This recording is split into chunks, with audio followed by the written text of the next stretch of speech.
پہلی بات تو یہ جان لیجئے کہ میدان حشر، اس کی حقیقتیں، اس کے واقعات کو صحیح سمجھنا ہمارے لیے ممکن نہیں ہے۔ یہ عالم غیب کی باتیں ہیں۔ موت کے بعد سے لے کر جو شروع ہو جاتا ہے عالم برزخ،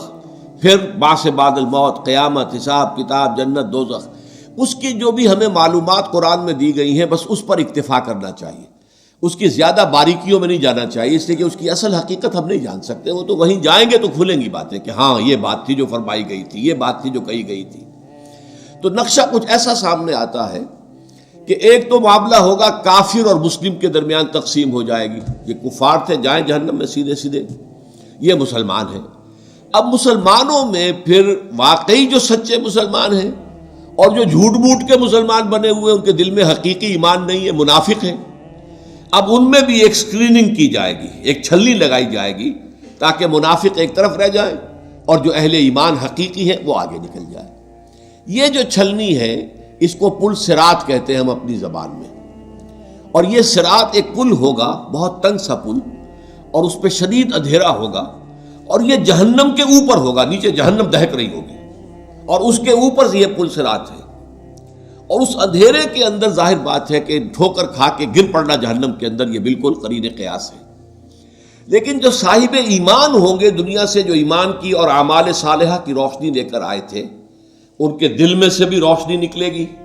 اور اعمال صالحہ کا کمانے والا یہ داہنا ہاتھ ہوتا ہے، داہنی طرف سے بھی روشنی نکلے گی۔ اس روشنی کے اندر وہ پل کو دیکھتے ہوئے راستہ طے کر کے اور وہ جنت میں داخل ہو جائے گا۔ لیکن جن کے پاس وہ روشنی نہیں، نہ ایمان تھا نہ اعمال صالحہ تھے، وہ جو ہے وہ ٹھوکریں کھائیں گے، گریں گے اور جہنم میں نکل جائیں گے۔ یہ ہے جسے ہم عام اپنی زبان میں پل، تو اردو کا لفظ عربی میں تو نہیں ہے، پل صراط ہم جس کو کہتے ہیں وہ یہ ہے، اور اس کا نقشہ جو ہے دو جگہ کھینچا گیا ہے۔ اہل ایمان، دل کا ایمان ہے تو دل سامنے سے اس کی روشنی ہوگی، اور اگر داہنی طرف جو ہے اعمال صالحہ ہے تو داہنی طرف روشنی، دونوں جگہ پر۔ اور یہ بات بڑی اہم ہے، قرآن مجید میں جو اہم ترین مضامین ہیں وہ کم سے کم دو جگہ ضرور آتے ہیں، یہ میں نے بارہا آپ کو بیان کیا ہے، اس کو تلاش کرنا ہوتا ہے، اور پھر ایک مقام سے دوسرے مقام پر روشنی پڑتی ہے، اس کی مزید شرح حاصل ہو جاتی ہے، اس کے بارے میں کوئی ایک پہلو جو ایک جگہ واضح نہیں تھا دوسری جگہ واضح ہو جاتا ہے۔ چنانچہ سورہ حدید میں واضح ہو جاتا ہے کہ یہ منافقین کو چھلنی میں اسے نکالنے کے لیے در حقیقت اللہ تعالیٰ یہ پروسیس کرے گا۔ اس کی حقیقی شکل کیا ہوگی یہ تو وہیں جا کر معلوم ہوگا، لیکن یہ کہ دو مقامات پر اس کا تذکرہ اجمالاً میں نے اس کا نقشہ آپ کے سامنے کھینچ دیا ہے۔